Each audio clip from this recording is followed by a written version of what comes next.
नमस्कार दोस्तों, स्वागत है आपका उत्तरांचल क्लासेस में। आज एक बार फिर हम एक नए वीडियो के साथ यहाँ पर जुड़े हैं, जो कि उत्तराखंड प्रवक्ता का जो सिलेबस है, इसमें जो शिक्षण अभिरुचि का जो सिलेबस यहाँ पे दिया गया है टीचिंग एप्टीट्यूड का, उससे संबंधित ये टॉपिक मैं डिस्कस कर रहा हूँ। इससे पहले मेरे 2 वीडियो ऑलरेडी मेरे चैनल पर अवेलेबल है, इनको आप देख सकते हैं वीडियोज़ में जाके। दोस्तों, आज का जो टॉपिक है यह है मुदालियर आयोग। मुदालियर आयोग आपको जानकारी होनी चाहिए कि स्वतंत्रता के बाद भारत का पहला माध्यमिक शिक्षा आयोग था, जिसकी स्थापना 23 सितंबर 1952 में हुई थी। और इसके जो अध्यक्ष थे डॉक्टर लक्ष्मण स्वामी मुदालियर थे। बहुत इंपॉर्टेंट फैक्ट्स है। मुदालियर आयोग का एक अन्य नाम भी है, इसे आप माध्यमिक शिक्षा आयोग के नाम से जान सकते हैं, यानी इसे माध्यमिक शिक्षा आयोग के नाम से भी हम जानते हैं। मुदालियर आयोग ने 29 अगस्त 1953 को अपनी रिपोर्ट प्रस्तुत की थी। दोस्तों, अभी तक के जो ये फैक्ट्स मैं आपको बता रहा हूँ, बहुत ही जेन्युइन फैक्ट्स हैं। बहुत अलग-अलग बुक से मैंने कलेक्ट किए हैं। मैं आपको गारंटी देता हूँ कि इस टॉपिक से 3 से 4 जो भी प्रश्न पूछे जाएँगे, सारे प्रश्न आपको एक ही वीडियो में मिल जाएँगे। इसीलिए इस चैनल को आप शेयर भी करें, जो आपके संबंधित है, जो भी लेक्चरर की तैयारी कर रहे हैं, उनको भी आप ये वीडियो शेयर कर सकते हैं, जिससे थोड़ा मेरी भी रीच बढ़ेगी और मुझे भी एक थोड़ा एक सपोर्ट मिलेगा कि हाँ भाई, लोग मुझे मेरे वीडियोस को देख रहे हैं, जो मेरा मटेरियल है, जो मैं प्रोवाइड करा रहा हूँ, उसमें लोग इंटरेस्ट ले रहे हैं। तो थोड़ा मेरा भी जो मनोबल बढ़ेगा और मैं आगे भी इस प्रकार से काम करूँगा। तो इसमें आपने देखा कि इसे माध्यमिक शिक्षा आयोग के नाम से भी जानते हैं, इस आयोग को। अब इसमें हम नेक्स्ट देखेंगे मुदालियर आयोग के गठन के मुख्य जो उद्देश्य थे।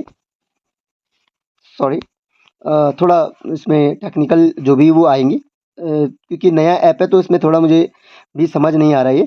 तो हाँ, इसमें आपको जानकारी होनी चाहिए कि जो मुदालियर आयोग है, इस आयोग के जो गठन के मुख्य उद्देश्य थे, पहला है इसमें माध्यमिक शिक्षा की जो समस्या है उसका पता लगाना। दूसरा है प्राथमिक एवं माध्यमिक शिक्षा के संबंध स्थापित सॉरी प्राथमिक एवं माध्यमिक शिक्षा में संबंध स्थापित करना, यानी कि जो प्राइमरी और जो सेकेंडरी एजुकेशन है, उनमें दोनों में एक कोऑर्डिनेशन बनाने का एक मुख्य इसका उद्देश्य था। नेक्स्ट इसमें है कि जो मुदालियर आयोग जो है, या इसे आप माध्यमिक शिक्षा आयोग, जिसे मैं बता रहा हूँ कि मुदालियर आयोग को माध्यमिक शिक्षा आयोग भी कहते हैं। तो स्लैश यहाँ पे है कि इनके जो सुझाव थे, सबसे पहला सुझाव आप देख सकते हैं कि माध्यमिक शिक्षा हेतु 11 से 17 वर्ष की आयु इन्होंने निर्धारित की है। और दूसरी इन्होंने कहा है कि माध्यमिक शिक्षा की जो अवधि होनी चाहिए, ये 7 वर्ष की अवधि होनी चाहिए। तो ये दो फैक्ट इंपॉर्टेंट है। इन्होंने शिक्षा हेतु जो आयु वर्ग का जो अपना सुझाव दिया, इसमें 11 से 17 वर्ष के बीच रखा। और इन्होंने जो शिक्षा की अवधि बताई, ये 7 वर्ष, यानी कि 7 वर्ष में पूरा जो टाइम लगना चाहिए शिक्षा के लिए, वो 7 वर्ष का होना चाहिए, यानी 6 to 12। नेक्स्ट इसमें है अगला पॉइंट इसमें है माध्यमिक शिक्षा की अवधि इन्होंने 2 स्तरों में विभाजित की, यानी 2 भाग में इन्होंने बांटा। एक है आपका 3 वर्ष का जूनियर माध्यमिक, यानी 6, 7, 8, यहाँ पे आप देख सकते हैं, यानी कि जो जूनियर माध्यमिक शिक्षा होनी चाहिए, यानी 6, 7, 8 3 साल यहाँ पे हो गई। और 4 वर्ष का जो उच्चतर जो माध्यमिक होता है, 9, 10, 11, 12, यानी 9, 10, 11, 12। तो इस प्रकार से ये पूरा मिला के कितना हो रहा है, ये 7 वर्ष हो रहा है, यानी 7 वर्ष की पूरी अवधि इन्होंने बताई। और इन्होंने माध्यमिक शिक्षा की जो अवधि थी, 2 स्तरों में उन्होंने इसको क्या किया, डिवाइड किया।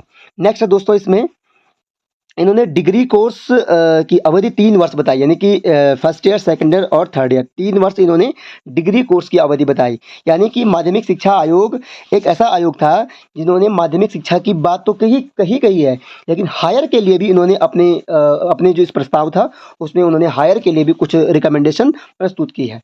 फिर इसमें नेक्स्ट है ग्रामीण स्कूलों में इन्होंने कृषि शिक्षा की बात कही। इन्होंने कहा कि ग्रामीण स्कूलों में कृषि जो एग्रीकल्चर जो एजुकेशन है, या वो है, उसको भी क्या किया जाना चाहिए, शामिल किया जाना चाहिए।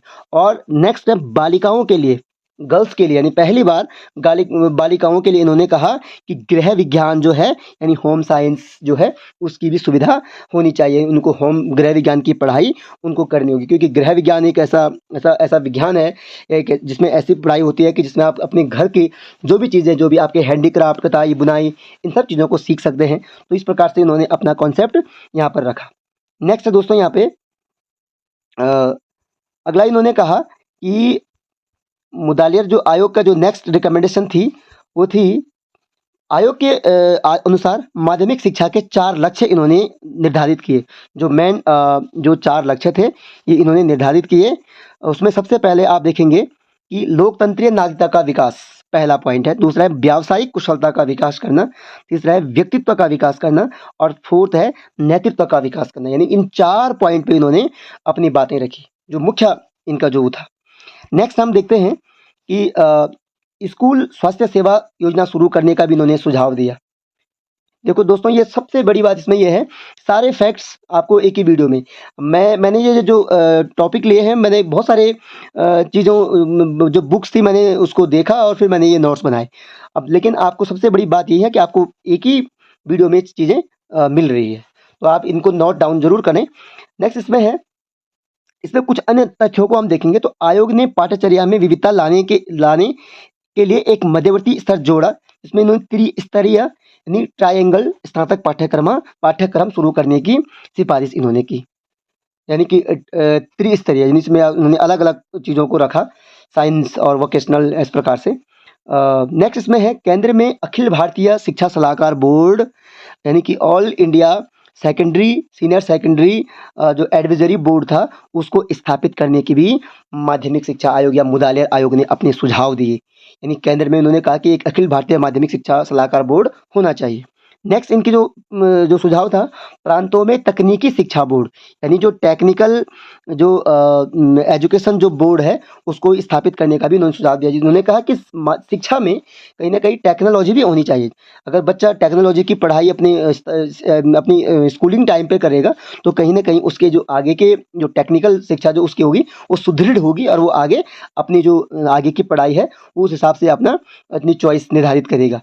तो नेक्स्ट इसमें है, इन्होंने उच्चतर माध्यमिक स्तर पर बहुउद्देशीय स्कूल यानी मल्टीपल या मल्टीपर्पज स्कूल खोलने का भी उन्होंने सुझाव दिया। तो बहुत बड़ा जो आयोग था मुदालियार जो लक्ष्मण स्वामी मुदालियार जो थे, वो बहुत बड़े शिक्षाविद माने जाते हैं और इन्होंने बहुत सारी चीज़ें भारत सरकार को अपने सुझावों में दी है। दोस्तों नेक्स्ट इसमें है कि आयोग के जो उद्देश्य थे, भारत की तत्कालीन माध्यमिक शिक्षा की स्थिति का अध्ययन करके उस पर प्रकाश डालना इनका मुख्य उद्देश्य था। दूसरा इनका जो मुख्य उद्देश्य था, वो है माध्यमिक शिक्षा के उद्देश्य, संगठन एवं विषय वस्तु, विभिन्न प्रकार के माध्यमिक विद्यालयों का पारस्परिक संबंध इन्होंने बताया। और थर्ड इन्होंने जो तीसरा पॉइंट है, विभिन्न प्रकार के माध्यमिक विद्यालयों का पारस्परिक संबंध। चौथा है माध्यमिक शिक्षा का प्राथमिक, बेसिक तथा उच्च शिक्षा के संबंध में इन्होंने बात की है। फिफ्थ है माध्यमिक शिक्षा से संबंधित अन्य समस्याएं, माध्यमिक शिक्षा आयोग की संस्तुतियां। फिर इसमें इन्होंने एक और महत्वपूर्ण बात कही है, जो कि मैं यहाँ पे डिस्कस कर रहा हूँ आपसे। इसमें उन्होंने जो मुख्य बात कही है, उन्होंने कहा कि 4 या 5 वर्ष की प्राइमरी शिक्षा यानी 1, 2, 3, 4, 5। सबसे बड़ी बात इस आयोग की ये रही, इन्होंने माध्यमिक शिक्षा की बात तो कही है, इन्होंने उच्च शिक्षा की बातें भी अपने सुझावों में दी है। और साथ-साथ जो प्राइमरी या जो बेसिक एजुकेशन है, जो बेसिक शिक्षा है, उसको भी उन्होंने अपने सुझावों में शामिल किया। यानी कि एक बहुत बड़ा आयोग था, जो प्राइमरी, सेकेंडरी एंड हायर तीनों संकायों को ये क्या कर रहा है, अपने प्रस्ताव, अपने सुझावों में क्या कर रहा है, जोड़ रहा है। नेक्स्ट दोस्तों, यहाँ पे जो अगला पॉइंट है, इन्होंने क्या किया, सेकेंडरी शिक्षा के 2 भाग होने चाहिए इन्होंने कहा। तो जिसमें मैंने आपको बताया था अभी कि एक होना चाहिए जूनियर सेकेंडरी, एक हायर सेकेंडरी। जूनियर सेकेंडरी में आपके 6, 7, 8 और हायर सेकेंडरी में आपके 9 to 12। तो ये इन्होंने 2 सेक्शंस में अपना प्रस्ताव रखा था। नेक्स्ट इसमें आप देखेंगे, इन्होंने जो अन्य फैक्ट्स जो क्या-क्या थे, जो मैंने अलग से लिखे हुए हैं। सबसे पहले इन्होंने कहा कि वस्तुनिष्ठ जो एमसीक्यू होते हैं, मल्टीपल चॉइस क्वेश्चन जो होते हैं, वो परीक्षण पद्धति को अपनाया जाए। आज भी आप कोई भी कॉम्पिटिशन एग्जाम देते हैं, तो आपके जो मल्टीपल चॉइस क्वेश्चन आते हैं, इसमें 4 विकल्प होते हैं और आप उनको क्या करते हैं, उनमें से एक को चूज करते हैं। तो ये प्रस्ताव सबसे पहले जो लाने का जो सुझाव दिया था, ये मुदालियार आयोग ने दिया था। दूसरा इन्होंने कहा कि संख्यात्मक अंक देने के बजाय सांकेतिक अंक दिया जाए। यानी कि अंकों को इन्होंने कहा कि अंक क्या होते हैं, कहीं ना कहीं एक साइकोलॉजिकल थ्रेट उन्होंने बताया और इन्होंने कहा कि इनको सांकेतिक रूप से दिया। जैसे आज आप देख रहे होंगे ग्रेडिंग सिस्टम होता है, A grade, B grade, C grade. तो इस प्रकार की इन्होंने बातें की। इन्होंने संख्यात्मक यानी कि 80 नंबर, 70 नंबर, 60 नंबर देने के बजाय इन्होंने कहा कि इनको हम ग्रेड के माध्यम से हम क्या किया जाए, इसको निर्धारित किया जाए। तो ये इनके अन्य सुझाव जो थे। तीसरा इन्होंने कहा उच्च तथा उच्चतर माध्यमिक स्तर की शिक्षा के पाठ्यक्रम में एक मूल विषय यानी कोर सब्जेक्ट रखने के लिए इन्होंने कहा, जो इन्होंने अनिवार्य बताया। इन्होंने कहा कि एक कोर सब्जेक्ट होना चाहिए। नेक्स्ट, जैसे जिसमें इन्होंने कहा जो जो कोर सब्जेक्ट की बात हमने की, इसमें गणित, सामान्य ज्ञान, कला, संगीत आदि, तो ये कोर सब्जेक्ट में ये था। फिर उन्होंने कहा ग्रामीण विद्यालय में कृषि शिक्षा, जो मैंने बताया आपको, और बालिकाओं के लिए कृषि विज्ञान की शिक्षा। क्वेश्चन आ सकता है कि सबसे पहले कृषि शिक्षा के स्कूल एजुकेशन में जो कृषि शिक्षा है वो लाने का प्रस्ताव किसने दिया था, या सुझाव किसने दिया था, या गृह विज्ञान लाने का सुझाव किसने दिया था। तो दोस्तों सीधा आपको माध्यमिक शिक्षा आयोग या मुदालिर आयोग पे क्या करना है, क्लिक करना है। नेक्स्ट है इनके जो अन्य तथ्य थे, जो माध्यमिक शिक्षा आयोग से बनने वाले प्रश्न अन्य है। केंद्रीय सलाहकार बोर्ड की 14वीं बैठक 1948 में हुई थी, जिसमें तात्कालिक माध्यमिक शिक्षा पद्धति में सुधार और उसकी जांच करने वाली समिति नियुक्त करने का सुझाव दिया था।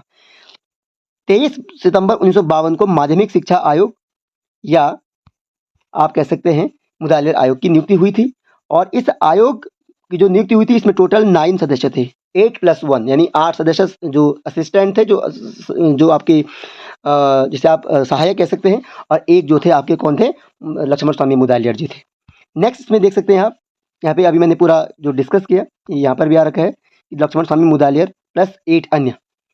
फिर इसमें दोस्तों नेक्स्ट देखेंगे, इन्होंने बालक के सर्वांगीण विकास पर बल दिया, जिसे आप कह सकते हैं हॉलिस्टिक डेवलपमेंट इन्होंने जो बताया उस पर इन्होंने बल दिया, और टेक्निकल विद्यालयों पर भी जोर इन्होंने दिया।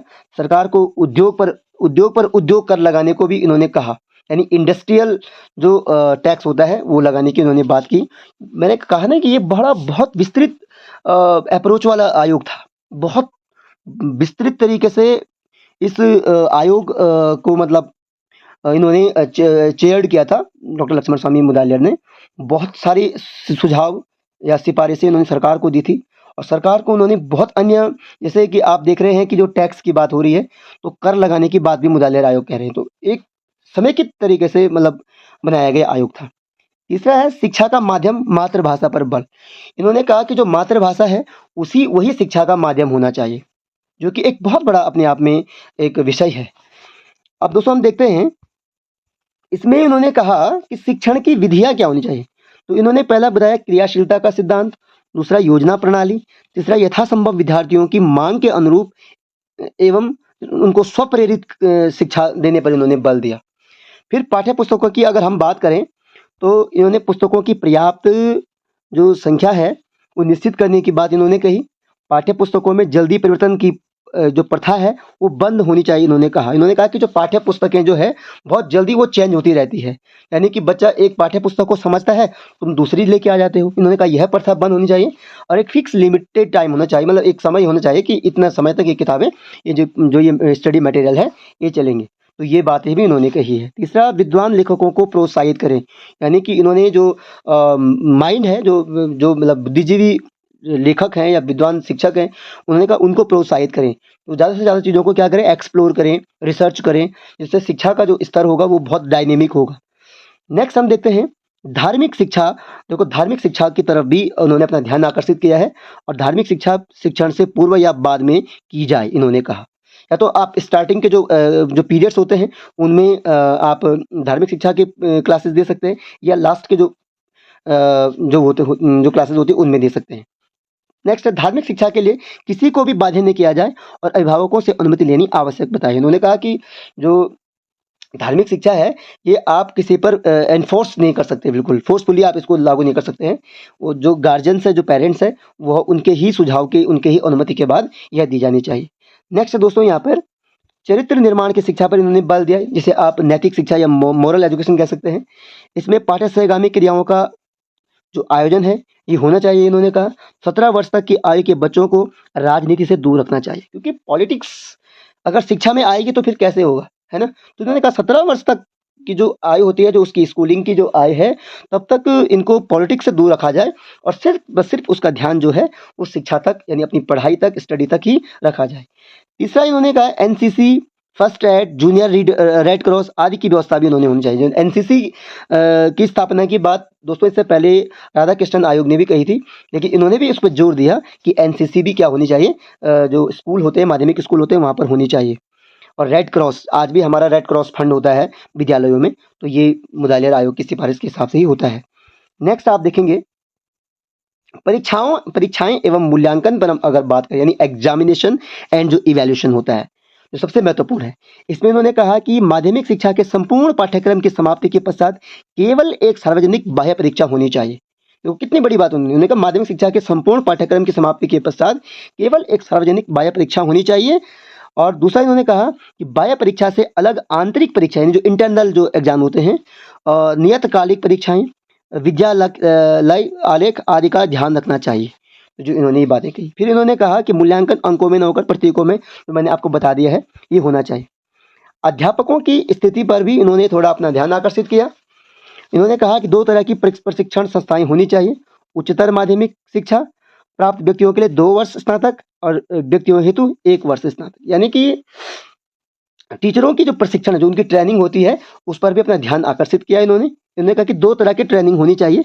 पहला है उच्चतर माध्यमिक शिक्षा, यानी कि जो इंटरमीडिएट को पढ़ाएंगे, तो उन व्यक्तियों के लिए क्या होना चाहिए, 2 वर्ष। और जो स्नातक व्यक्तियों हेतु, सॉरी, यहाँ पे क्या है कि जो टीचर अगर 12th के बाद बनने जा रहा है, यानी कि 12th के बाद जो टीचर बनेगा, उसको 2 वर्ष का प्रशिक्षण करना चाहिए। और जो स्नातक, यानी जो ग्रेजुएट टीचर जो व्यक्ति जो होगा, जो टीचिंग के लिए अप्लाई कर रहा है, उसके लिए सिर्फ 1 वर्ष का प्रशिक्षण होना चाहिए, क्योंकि वो ऑलरेडी ग्रेजुएट है। तो ये यहाँ पर उन्होंने ये बात कही।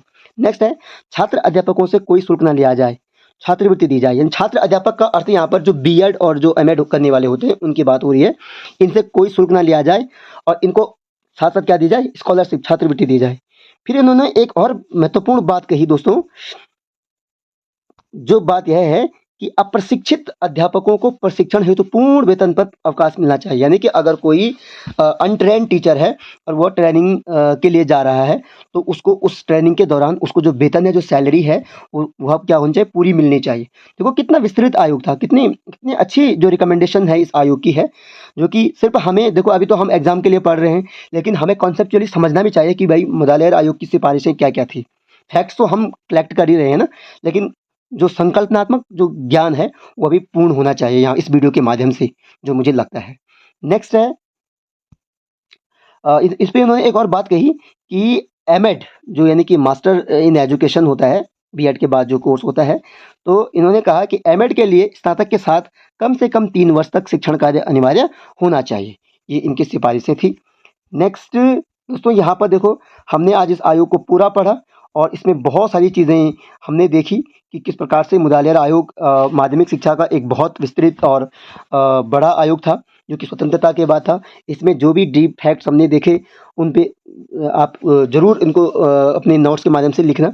जो भी जो चीज़ें होंगी, सारा मैंने इस वीडियो में क्या किया है, कलेक्ट किया है। मुझे आशा है दोस्तों कि आपको ये वीडियो पसंद आया होगा और आप इस चैनल पर ज़रूर विजिट करें, लाइक करें, शेयर करें, कमेंट भी आप करें। जो भी आपको जो चीज़ आपको अगर लग रही है कि ये चीज़ें होनी चाहिए, तो उस पे आप कमेंट करके लिखेंगे, तो मुझे फिर जानकारी मिलेगी कि ये चीज़ें आपकी जो डिमांड है। लेकिन दोस्तों सबसे बड़ी बात ये है कि सब्सक्राइब करना ज़रूर कभी मत भूलना, क्योंकि सब्सक्राइब से ही वही मेरी सैलरी है एक प्रकार से। और थोड़ा मेरे लिए भी एक मोरल सपोर्ट है कि हाँ भाई, जो मेरे द्वारा दी जा रही जो नॉलेज है, वो मतलब आप में कहीं न कहीं आप उसको सपोर्ट कर रहे हैं। तो दोस्तों आज यहीं पर हम आपको छोड़ते हैं। अगले वीडियो में हम आएँगे नेक्स्ट टॉपिक के साथ, जो कि आयोग के सिलेबस पर आधारित होगा। तब तक के लिए धन्यवाद।